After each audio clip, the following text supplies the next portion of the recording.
नमस्कार मित्रांनो, मी विक्रम टेकाडे. आज आपलं द इंग्लिश कॉर्नर या यूट्यूब चॅनलवरती स्वागत करतो. मित्रांनो, शिष्यवृत्ती परीक्षेच्या अनुषंगाने आज आपण इंग्रजी विषयातील एक घटक अभ्यासतोय आणि त्या घटकाचं नाव आहे writing words using given clues and the contextual meaning of the words. आणि याचा आपण आज पार्ट 3 बघतोय. चला तर या घटकामधील आपला पहिला प्रश्न आहे, फाइंड द ऑड मन out from the options. Option number 1 आहे क्रेन, 2 आहे बर्ड, 3 आहे बुलबुल आणि 4 आहे द पॅरट. माझ्या मित्रांनो, या 4 ऑप्शन्स पैकी कोणतं करेक्ट ऑप्शन्स आहे तर ते तुम्हाला गेस करायचं आहे. So your time starts now. Crane, option number 2 bird, option number 3 Bulbul, option number 4 parrot. मित्रांनो, क्रेन, बुलबुल आणि पॅरट हे तीनही एक स्पेसिफिक बर्डला दिलेलं एक स्पेसिफिक नाव आहे, परंतु ऑप्शन नंबर 2 बर्ड हा जो ऑप्शन आहे हा एक जनरल कॅटेगरीचा वर्ड आहे. करिता आपलं इथे करेक्ट आन्सर आहे ऑप्शन नंबर 2. पुढे जातोय. Rearrange the letter and name the thing you need in rainy season. You need in rainy season. माझ्या मित्रांनो, इथे शफल झालेले काही लेटर्स दिलेले आहेत बघा, आणि त्या शफल झालेल्या लेटर्स मधून तुम्हाला एक असं नाव काढायचं आहे, अशा वस्तूचं नाव काढायचं आहे की which we use in rainy season. Okay, मग आता इथे काय करणार आहात? तुम्हाला 4 ऑप्शन दिलेले आहेत. एक करेक्ट ऑप्शन तुम्हाला इथून निवडायचं आहे. पहिला आहे रेनकोट, दुसरा आहे कोट रेन, तिसरं आहे स्वेटर, चौथा आहे कॉट्रेन. मित्रांनो, वरच्या शब्दाला अरेंज करत बसण्यापेक्षा इथे तुम्हाला एक सिंपल भाग मिळतोय, रेनी सीझन आणि रेनी सीझन मध्ये वापरली जाणारी वस्तू. इथे कुठे जर ऑप्शन 4 ऑप्शन्स मध्ये जर कुठे तुम्हाला क्लू मिळत असेल तर तो पहिल्यांदा शोधून घ्या. बघा, ऑप्शन नंबर 3 म्हणतोय स्वेटर. स्वेटर होणार नाही, use it in winter. Okay, option number 3 is cancel. Option number 4 म्हणतोय COTRAIN, कॉट्रेन. स्पेलिंग चुकलेलं आहे. कोट्रेन, कोट्रेन नाही, परंतु ऑप्शन नंबर 1 रेनकोट हे मात्र स्पेलिंग पण करेक्ट आहे, वर्ड पण करेक्ट आहे, आणि रेनकोट नावाची जी हे आहे तर ते सगळं प्रत्येक माणसाने रेनकोट नावाचा एक घटक आपण तर वेअर केलेला आहे. ओके, तो ये बनेगा ऑप्शन नंबर 1 रेनकोट. पुढे जातोय आपण. Choose the correct alternative to complete the sentence. The hen in the picture is, sorry, we haven't arranged the picture over here, so move to the next. Read the word and guess the name of occupation related to it. Read the words and guess the name of occupation. बर, ठीक आहे. Sew, measure and stitch. Stitch म्हणजे शिवतो, save शिवतो, stitch म्हणजे ज्याला ते तुरपई वगैरे म्हणतो आपण. ओके, तर बघा, सुई आणि धाग्याने जे टाके मारतो ना त्याला स्टिच म्हटलं. शिव, मशीननी शिव करतो, आणि मेजर पण करतो. कोण आहे? टीचर. शिव, कपडे वगैरे शिवण्याचं काम टीचर करतो का? नाही. ग्रॉसर नाही, तो भाजी विकतो. कॉबलर नाही, चपला बनवतो. मग कोण उरला? टेलर. तो टेलर शिवणकाम पण करतो आणि त्या कापडांचं मेजरमेंट पण घेतो.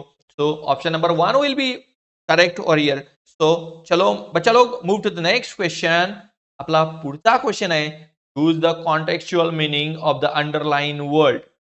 हो, why do elders grow up and spoil child's delight. Why do elders grow up. हे जे एल्डर्स आहेत ना, हे का मोठे होतात and spoil the child's delight. What is mean by the child's delight? मित्रांनो, डिलाइट मीन्स द आनंद, सुख. ओके, आता चाइल्ड्स डिलाइट म्हणजे राईट होणार का? प्लेजर, आनंद होणार का? केअर म्हणजे त्याची काळजी होईल का, की अँगर होईल? आहे RIGST राईट, त्या मुलाचे हक्क ते घालवतात असं होत नाही. केअर घालवतात असं होत नाही. अँगर नाही. Option number 2 child's delight, pleasure means आनंद, त्याचा आनंद ते का घालवतात असा प्रश्न इथे केलेला आहे. Option number 2 will the correct answer. Find the odd man out. बघा मित्रांनो, बिटर, बिटर मीन्स कडू. ऑप्शन नंबर 2 सॉल्टी, खारट. सोअर, आंबट. ऑप्शन नंबर 4 हॉट, ओ, बिटर, सॉल्टी, सोअर आणि हॉट. या 4 पैकी कोणतं करेक्ट ऑप्शन असणार आहे? चलो गेस करून. चला पुढे जातोय. आपल्याला कॅटेगरी ओळखावी लागेल. बिटर म्हणजे कडू, सॉल्टी म्हणजे खारट, सोअर म्हणजे आंबट. हे तीनही काय आहेत?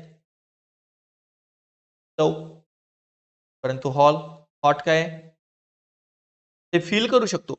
परंतु बिटर, सॉल्ट, सोअर त्याला टंगनी आपण काय करू शकतो? टेस्ट करू शकतो.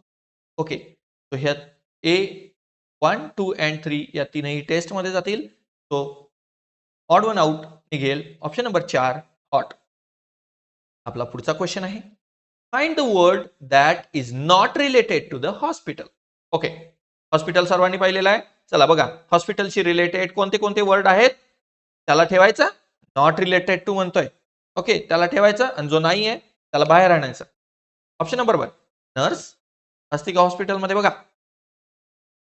Option number 2 chalk, 3 injection, 4 medicine. निश्चित आहे बाबांनो, हॉस्पिटलमध्ये गेल्यानंतर तुम्हाला चेक कोण करता? नर्स. चॉक लिहायला चॉक वापरते का? तुम्हाला द्यायला चॉक वापरते का? मेडिसिन मधून चॉक वापरते का? नाही. चॉक हा जो घटक आहे तो आपण कुठे वापरतो? तो स्कूलमध्ये वापरतो, बोर्डवरती लिहायला. ओके.